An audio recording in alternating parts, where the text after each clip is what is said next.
So adik aku ni pun dia cakap dia cakap, "Dik, kau dengar ada orang panggil nama aku?" Tahu aku cakap, "Aku dengar ke?" Aku cakap, "Aku dengar." Aku pun dengar. So lepas sembang, aku tanya Azim ni, "Tadi waktu kau dengar suara tu, kan kau tahu di belakang, kau nampak apa-apa tak?" So Azim ni cakap dia nampak ada satu badan, dia macam manusia. Dia macam manusia tapi tinggi dan dia dibaluti dengan kain putih. Adik aku ni waktu dia cerita tu, dia terus cakap macam Cik Candy tu, Cik Gula-Gula tu. Cumanya dia tak ada bonjot yang kat atas, tu, bawah pun ikat semua tak ada. Tapi muka dia hitam.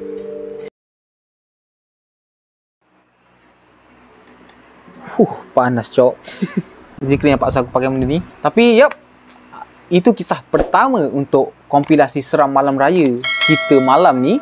Okey. Sedar tak sedar kisah tadi pun aku dah record dalam 31 minit. So, kalau kita biar berlarutan, mau 1 jam lebih video ni. Okey. So kita terus dengan sambungan untuk video lepas. Kisah yang bagi aku dia macam, aku tak tahu kisah ni kisah benar, kisah nyata ataupun adalah sekadar kisah fiction. Sebab ada something yang kita macam, macam ni boleh tahu semua ni? Macam mana boleh tahu semua ni macam tu? Tapi why not? Sebab kisah yang kita orang sajikan antaranya adalah sebagai hiburan. Okay? Yang baik kita boleh ambil pengajaran, yang tak baik kita jadikan sempadan gitu kan.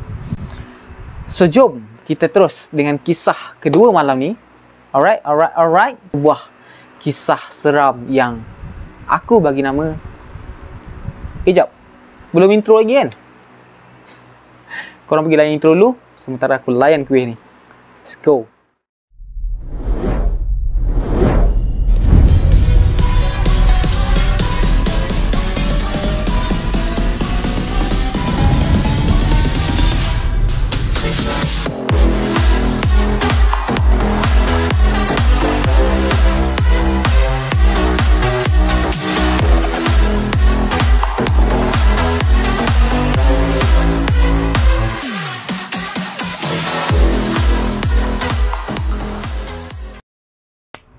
Okay, dalam intro, jom kita terus ke kisah kedua untuk malam ni.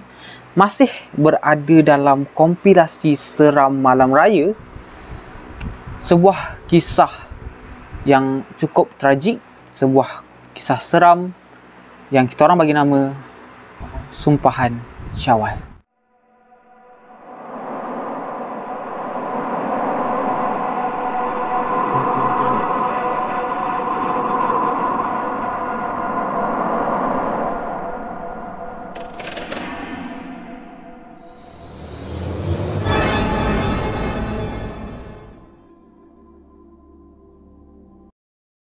Kisah Sumpahan Syawal ni, dia terjadi kepada seorang, bukan terjadi kepada tau, dia berkisah mengenai seorang perempuan yang kita ambil nama Kimbayu, Syahira, tapi kita pendekkan jadi Ira lah, macam sweet sikit. So nak jadikan cerita, kisahnya berkisah mengenai Ira yang sedang menanti pada pukul 12 malam siapakah manusia terawal yang akan mengucapkan ucapan hari jadi kepada dia. So bukan sebab si Ira ni macam famous ke, sebabkan si Ira ni macam tagih perhatian ke, tak.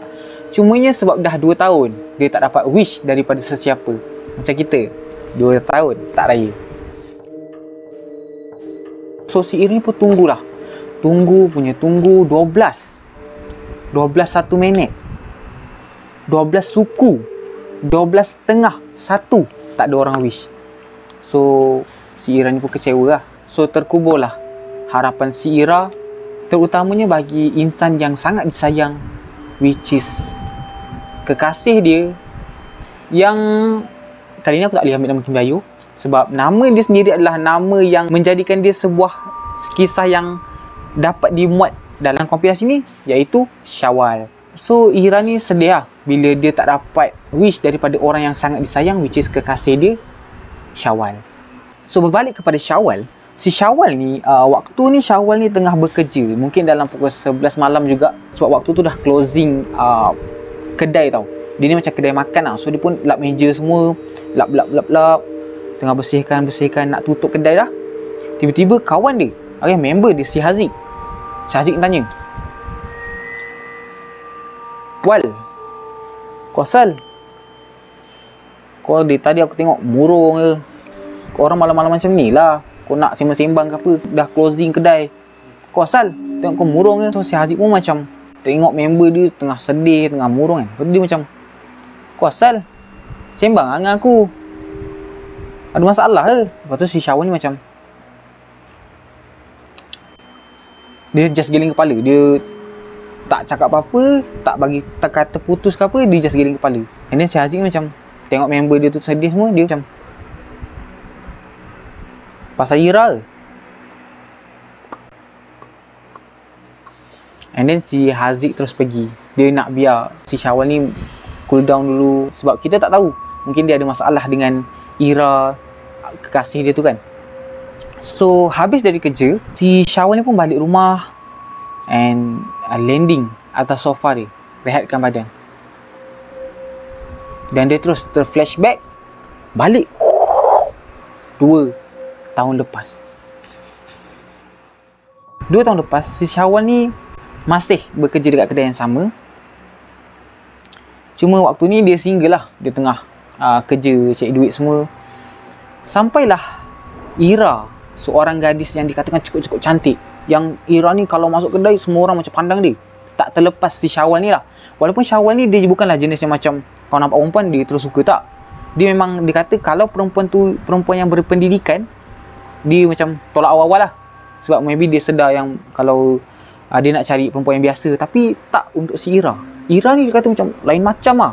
Cantik pun cantik, pandai pun pandai, ayu pun ayu, sopan pun sopan. Memang tambat hati si Syawal lah. And dikatakan salam perkenalan dia, okay, Syawal ni tegur si Ira, salam perkenalan dia disambut dengan sangat-sangat mesra lah dengan si Ira ni. Dan bermula daripada situlah 4 tahun berlalu dengan sangat pantas. Syawal dan Ira akhirnya bersama, okay, akhirnya bercinta, kenal hati budi masing-masing, berkawan rapat. Sampailah satu hari yang takkan dilupakan oleh si Syawal, which is Syawal ni dia nak confess dekat Ira. So Syawal ni pagi-pagi dah siap lah, pakai baju cantik, ambil minyak wangi, spray, dah kemas semua elok-elok, terus bergerak pergi rumah Ira sambil membawa sejambak bunga dan hadiah. So sampai ke rumah Ira, okay, sampai rumah Ira dia macam steady lah depan rumah Ira, bawa bunga. Cuma dia kata waktu tu macam dia malu juga lah, sebab ya apa pula jiran-jiran pandang kan. Lepas tu dia macam tengah gementai nak bagi tahu Ira. Dia datang kat depan rumah, depan pintu.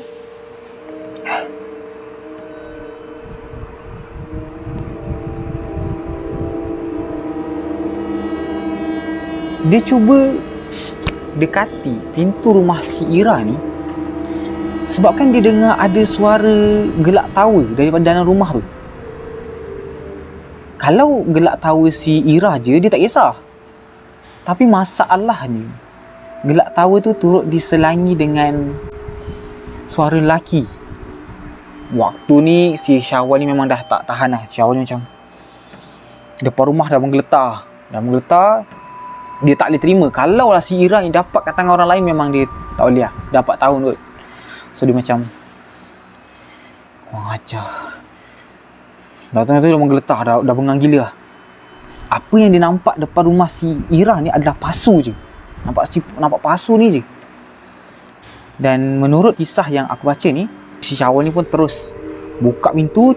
Yang dia nampak tadi pasu tu je, dia ambil pasu, dia terus datang dekat laki yang duduk dekat dengan Ira tu. Dia hentak kepala budak lelaki tu. Sekali hentak je cukup untuk buatkan darah bertaburan dekat lantai. Budak tu dah tak bergerak lah. Mungkin dah menggelupur dekat lantai. So waktu tu si Syawal macam pandang si Ira. Ira waktu dah nangis lah.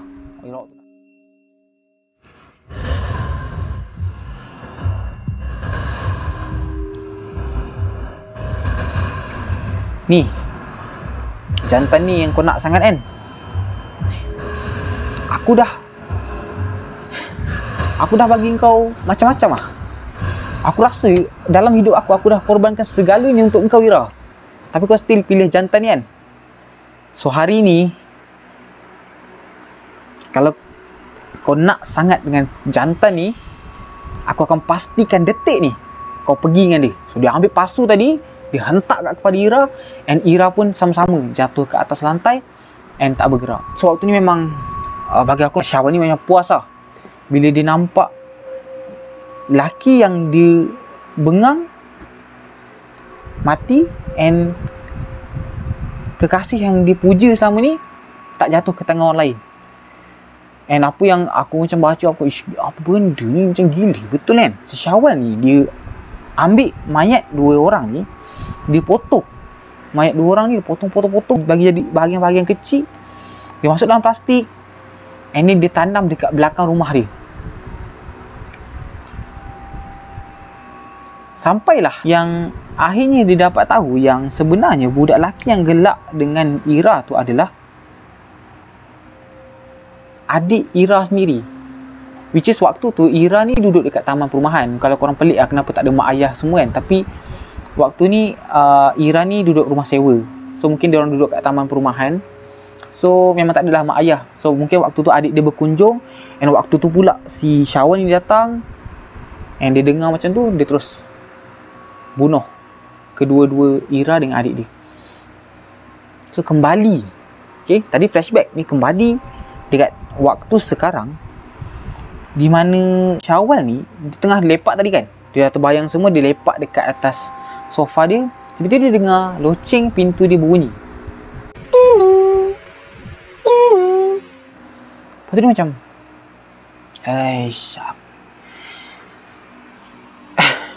orang nak rehat pun tak boleh. So dia pun jalan kat pintu dia, and then dia buka pintu. Dia buka pintu, dia nampak tak ada siapa-siapa kat luar. So dia macam, bocah. Dia pun tutup pintu, and then dia pusing belakang. Bila dia pusing belakang, dia nampak Ira berdiri betul-betul dekat belakang dia.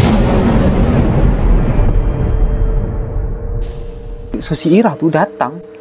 Kalau kita bayangkan, Ira ni dia berdiri dalam keadaan kaki dia tu melunjur tau. Kaki dia melunjur tapi tak jejak lantai.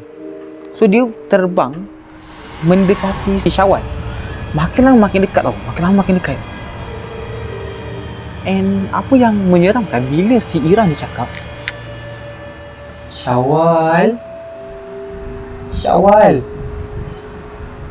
Ira tuntut hadiah Syawal. Kesian Ira sorang-sorang. Hari ni hari jadi Ira. Hari Ira jadi hantu.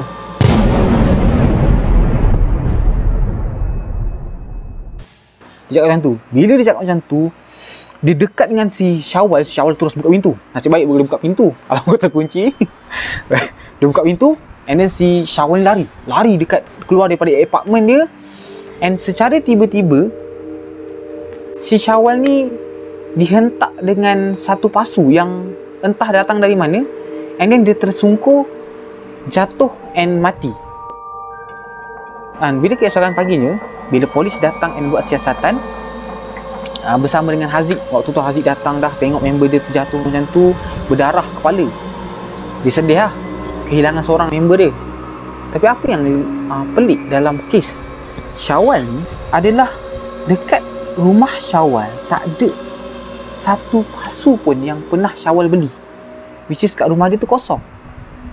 Tapi cara kematian Syawal seolah-olah dia dihentak dengan objek tumpul lebih mirip kepada pasu.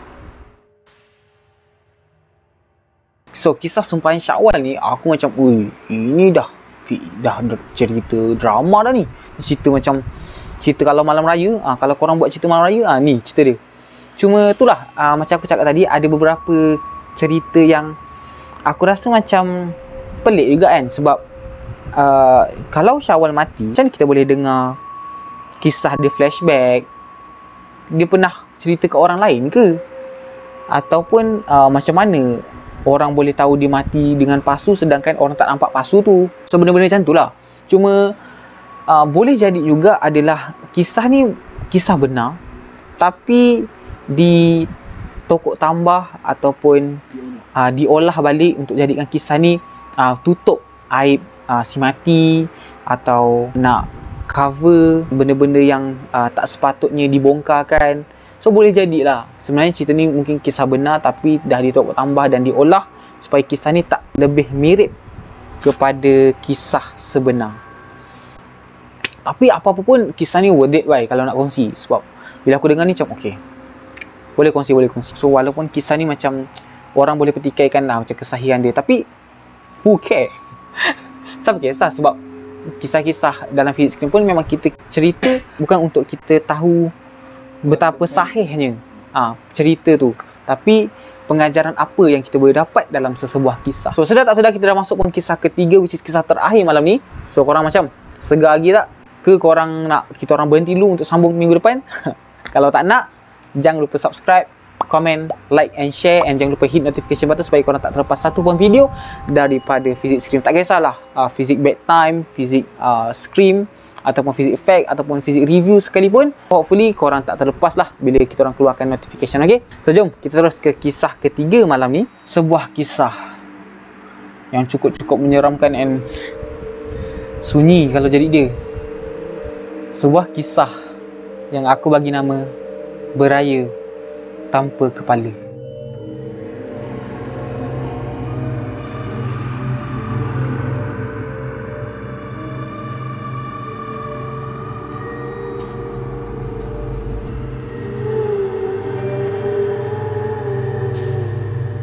So kisah Beraya Tanpa Kepala ni dia terjadi kepada salah seorang lelaki atau pelajar, lebih tepat dia seorang pelajar yang kita ambil nama Asfar.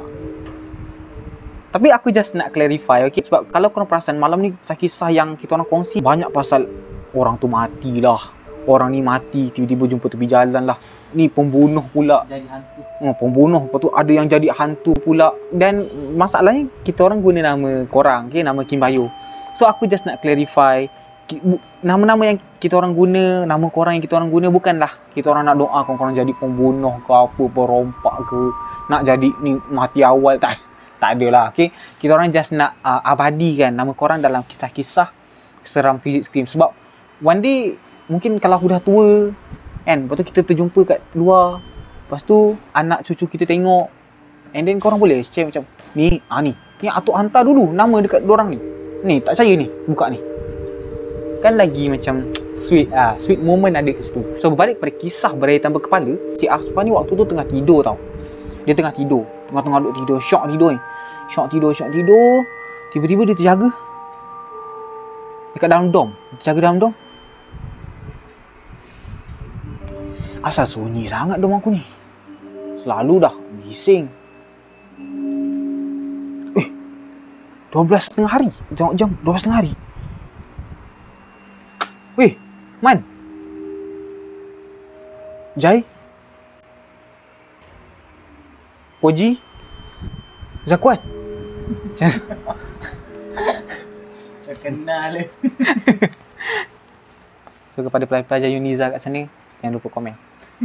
So dia pun cari kawan-kawan dia, Man, Jai, Poji, Zakuan, empat tu tak ada.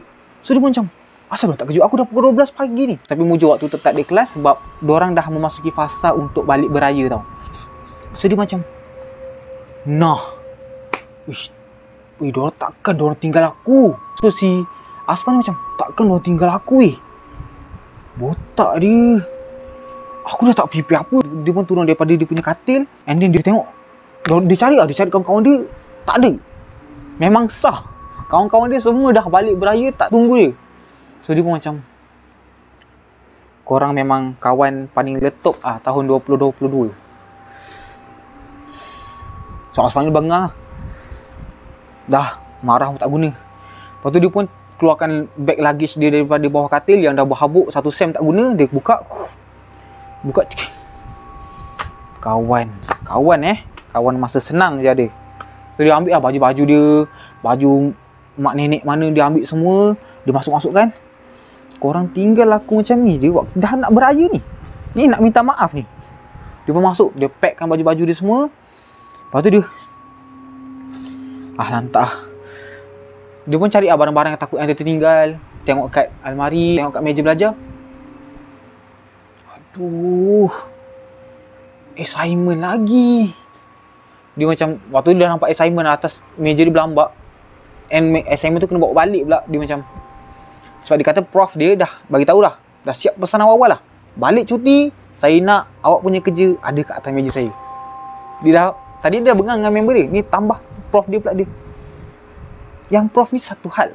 Dia tak tahu ke beraya, cuti raya tu untuk orang pergi beraya. Bukan untuk orang buat assignment. Lagi-lagi kalau kau menggabungkan cuti raya tu dengan cuti SEM. Lepas tu dia bengang, dia macam satu-satu lah. Dia pun tutup beg dia. And then dah waktu tu dah tengah hari. And maybe dah kemas-kemas dalam dah masuk pukul 3 petang. So dia macam, dah, biar aku siap. Nak buka lagi, nak mandi lagi, apa lagi. So dia pun ambil lah, dia ambil tuala, dia buka baju dia, pakai tuala semua. And then dia pun bawa lah alatan-alatan mandi dia untuk pergi ke tandas. So waktu dia nak pergi ke tandas ni, dia kata ada satu budak lembut tau. Ada budak lembut tu daripada dom atas, piwit kat dia.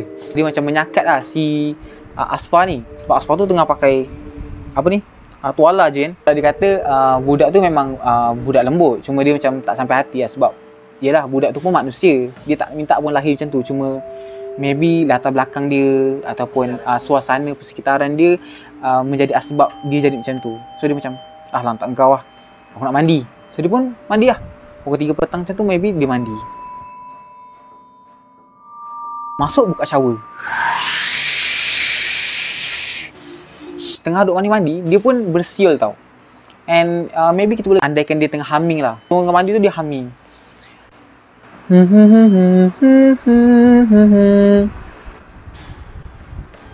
Tapi yang peliknya, selang 2 kubikel tempat dia mandi tu, dia dengar ada orang ikut dia humming. Bila dia humming macam lepas tu dia baru nak masuk, tiba-tiba nanti orang kat sebelah ikut. Dia kata sebiji, macam orang tu tengah ejek dia. Lepas tu dia sambung lagi. And then orang sebelah dia akan ikut. Dah sampai 3-4 kali dia ikut, dia macam pergi lantak kau lah. Sambil-sambil dia dengar orang humming tu, dia bau yang semerbak wangi tau. And waktu tu dia teringat dekat si mamat lembut yang tegur dia tu. Sebab dia kata, sebabkan diorang ni lembut. And aku tak salahkan orang lembut. Okay? Dia yang salah kalau kau lembut, lepas tu kau terus nak jadi perempuan. Kalau kau lembut saja tak apa, tapi tak payahlah ikut perempuan. Bila dia bau wangi tu, dia terus teringatkan dekat kawan dia yang lembut tu lah. Aku pun perasan orang yang perwatakan dia agak lembut macam tu, diorang ni jenis yang jaga keterampilan kan. Kalau mandi wangi semua kan. So dia terus lah teringat, ini set-set kelompok diorang lah ni yang wangi, mandi wangi semerbak. Lepas tu bila dia keluar, bila dia dah selesai mandi, si Asfar ni pun buka pintu. And dia nak pergilah masuk dom dia, nak siap-siap. Sebab dah nak petang, nak beli makanan lagi. So dia pun nak keluar. Lepas tu dia macam tergerak hati nak tengok siapa orang kat 2 kubikel sebelah dia. So dia pun gerak. Tapi dia katakan dia macam agak sure lah orang yang mandi kat 2 kubikel sebelah dia tak dengar dia datang menghampiri kubikel tersebut. Sebab dia kata waktu dia jalan slow. Lepas tu bila dia datang, Asfar ni pun dekatkanlah badan dia dengan kubikel yang dia dengar orang ajuk dia mandi tadi semua kan. Dia pun nak buka. Sedang dia menghampiri kubikel tu, dia dengar tiba-tiba macam ni tau. Dengar dia macam dekat-dekat dengan kubikel. Dia dengar dekat belakang kubikel tu, kat belakang di sebalik pintu tu ada bunyi macam ni.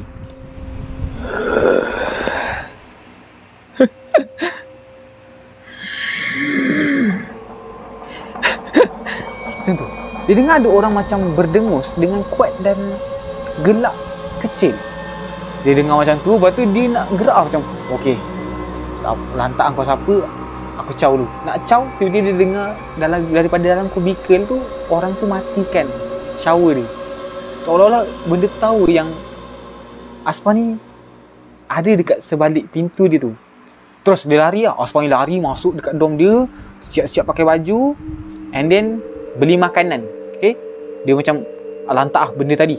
Dia pun turun beli makanan semua, tapau makanan, bawa balik dom and letak dekat atas meja. Dia pun tunggulah, mungkin dah solat asar semua and then dah masuk maghrib.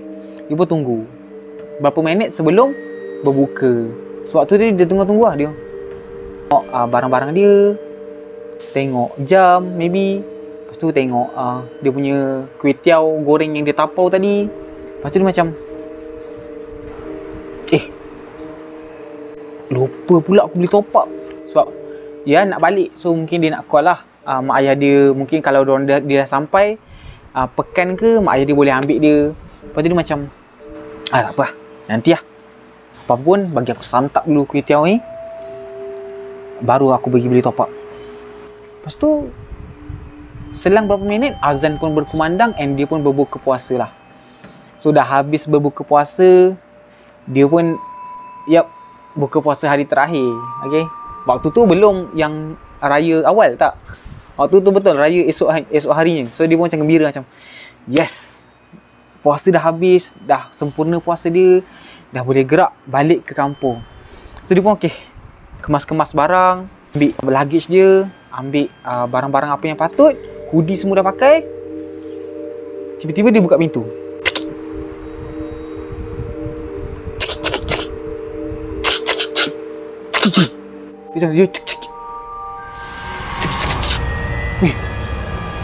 Dia botak dia. Lepas tu dia keluarkan kunci daripada poket dia, and then dia try buka satu-satu kunci. Dia try, semua tak berhasil.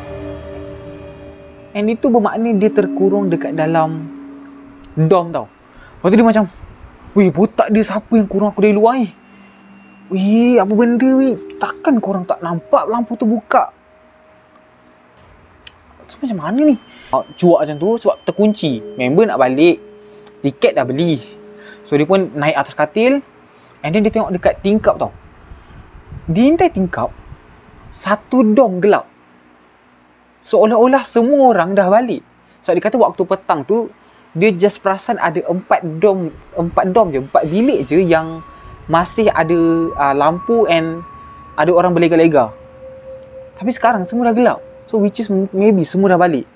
So dia macam, apa ni bongitnya? Asfar ni macam, apa ni bongit ni? Lepas tu dia tengok dekat tingkap. Lepas tu dia, ni lagi satu aku pantang. Sebab dia kata dekat dom dia, tingkap dia tu ada gerigi. So dia tak boleh, kalau kau nak pecahkan cermin pun kau still tak boleh keluar sebab ada gerigi besi tu. Waktu tu dia bengang lah. Dia ambil kerusi, dia baling kat pintu. Dia ambil tin, dia baling kat pintu. Dia ambil penyapu, dia baling kat pintu. Semua tak berhasil. Pintu still terkunci and tak terbuka-buka. So waktu tu si Asfar ni dah, dia kata jujur lah, tak kira jantan ke tak jantan, waktu dia nangis lah. Tak dapat balik raya kan, dia nangis lah. Asfar ni macam nangis lah, sebab dia dah tak sabar nak jumpa family. Sebab dah lama tak jumpa. Lepas tu plus pula top up tadi dia tak beli. Memang sekarang tak tahu nak call siapa dah. So dia macam, time tu duduk lah, dia duduk menangis lah, kau-kau dia nangis. Lepas tu tengah duduk tunggu-tunggu dia nangis tu, tiba-tiba dari jauh, daripada koridor dom dia, dia dengar dekat hujung koridor ada tapak kaki. Dia macam, ada orang datang. Lepas tu, Alhamdulillah. Lepas tu dia, hello? Saudara? Yang kat luar? Saudara? Tolong. Aku kat dalam weh. Tolong buka. Tapak kaki tu makin lama makin dekat tau. Dia dengar tapak kaki tu makin lama makin dekat. Cekik. Menghampiri dom dia. So dia macam, bang, tolong buka bang. Bang. And tapak kaki tu berhenti betul-betul dekat depan dom dia. Lepas tu dia macam, Alhamdulillah bang, nampak pula tombol tu kena pulas. So dia macam, kawan masih. Time tu dia pejam mata macam seronok gila. Seronok gila sebab waktu tu baru menangis kan. Dia buang sekesat mata semua, dah pejam mata. Bila dia buka mata dia, pintu terbuka tau. Pintu terbuka. And tiba-tiba dia dengar bunyi macam macam tu. Macam bila mata dia baru nak buka tu, dia dengar bunyi and mata dia jadi kabur tau. Mata dia jadi kabur. And apa yang dia nampak dekat depan dia, ada seorang lelaki yang baju lusuh, pakai boot sambil memegang pisau pencincang daging. And apa yang bagi aku menyeramkan, bila orang yang nampak kat depan dia ni mengeluarkan bunyi macam ni.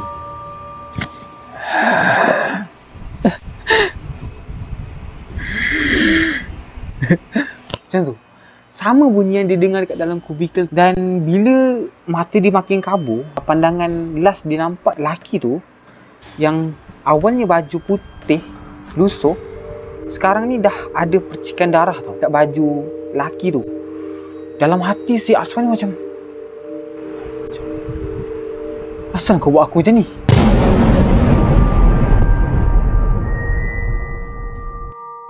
Terus dalam hati dia macam, asal kau buat aku macam ni? Weh, kau tak tahu ke aku nak balik beraya? Family aku tengah tunggu aku weh. Nak jadikan cerita, apa yang jatuh dekat lantai waktu tu adalah kepala si Asfar ni. Okay, kepala dia jatuh, terpisah daripada badan. Dengan sekali hentakan je daripada pisau laki tadi, cukup untuk buatkan badan si Asfar dengan kepala dia terpisah.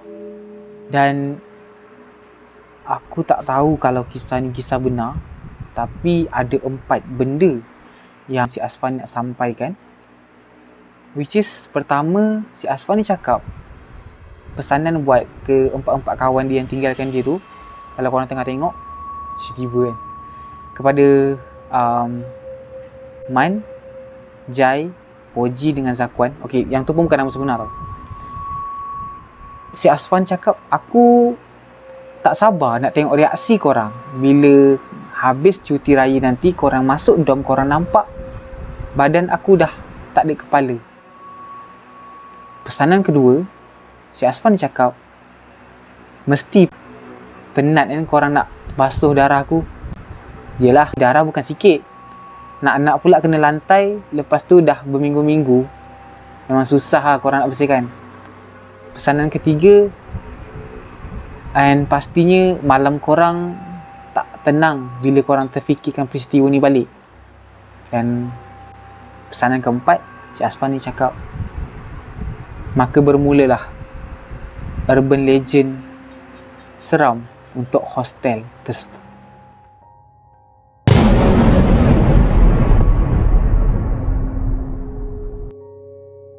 So macam kisah kedua untuk malam ni, aku pun tak pasti untuk kisah ketiga ni adalah kisah sebenar ataupun kisah rekaan semata. Sebab banyak dialog ataupun banyak perkara diambil daripada perspektif si mati ataupun si Asfar tadi lah.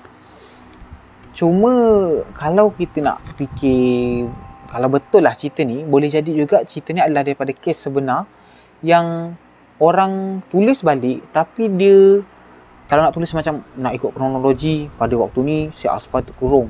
Macam tu dia macam orang dengar macam tak best lah. So dia macam, apa kata kita olah balik, ikut, kita ambil daripada perspektif point of view si mati ataupun perspektif daripada apa yang dialami oleh si mangsa. Macam tu. So bagi aku macam cerita ketiga ni macam best lah. Sebab cuma tu lah, kesian weh kat Asfar ni. Dah lah kena tinggal member. Yang tu okey lagi lah. Cuma tu lah, apa yang pembunuh yang tu nak, pembunuh yang misteri tu nak, adakah dia betul-betul pembunuh ataupun dia lembaga? Tapi tu lah, kalau lembaga, pisau betul pula dia bawa. Tapi ya tu, member pun dah tinggal, raya pun tak jadi, darah pun dah bukan-bukan dah tu. korang enjoy je lah. So itu saja untuk kisah seram malam raya kita. Okay, kompilasi seram malam raya kita. Daripada ketiga-tiga cerita, kisah mana yang korang rasa paling menarik and interesting? Padahal sama tapi macam menggunakan dua bahasa beza. Menarik, interesting. Kisah mana yang korang rasa paling best, korang boleh drop komen kat bawah. Macam biasa, kalau korang nak nama korang diabadikan dalam kisah-kisah seram Physics Cream, korang boleh drop komen kat bawah, hantar nama korang supaya kita boleh list dalam nama-nama Kimbayo, okay? Dan seperti biasalah, okay? Kalau korang ada kisah seram yang korang nak masukkan dalam Physics Cream, yang nak kita orang share, korang boleh email kepada kita orang dekat physicscream@gmail.com, fi2ik scream@gmail.com. Jangan lupa untuk suruh kawan-kawan korang ataupun saudara mara korang untuk subscribe and join community Physics Cream and Kimbayo. Bantu kita orang untuk capai 50k, tiba 50k. Bantu kita orang untuk capai 10k. Aku harap boleh dapat dalam tahun ni and lebih lagi. Semoga-moga bila kita dapat 10k, kita boleh keluarkan Q&A tiba. Dan yang sangat penting adalah aku harap baju Physics Baby dapat kita buat pre-order sikit lagi lah. So itu saja untuk kisah seram malam ni. Okay, sekali lagi aku nak ucapkan selamat Hari Raya Aidilfitri kepada korang semua. Semoga hari-hari raya korang diselimuti dengan mimpi-mimpi ngeri yang indah bersama kita orang. Semoga yang jauh didekatkan, yang dekat dirapatkan. Okay, semoga berjumpa dalam video yang akan datang. Kalau tak silap aku, Zikri nak buat kisah seram pasal graduasi. Pasal convocation, sebab Zikri tengah sedih pasal convocation dia. So jangan lupa stay tune. Dan sebelum kita berpisah, aku nak ingatkan, kita sekarang dah ada lebih daripada satu konten. Kita ada Physics Cream which is origin konten dalam Physics Cream. Kita ada Physics Bedtime which is kisah-kisah seram yang kita akan kongsi pada maybe mungkin setiap minggu. Kalau Physics Cream tak ada, kita akan keluarkan yang tu. Sebab tak adalah gap antara kita orang dengan korang terlalu jauh. Macam seminggu tak ada, 2 minggu kita tak ada. So kita nak dalam seminggu maybe kita boleh jumpa dalam 2 kali. Okay, kita boleh jumpa macam setiap malam. Aku berdoa, bersujud dan aku meminta semoga kita bersama. So berjumpa lagi dalam video yang akan datang. Kamsahamnida, Miane, Annyeong.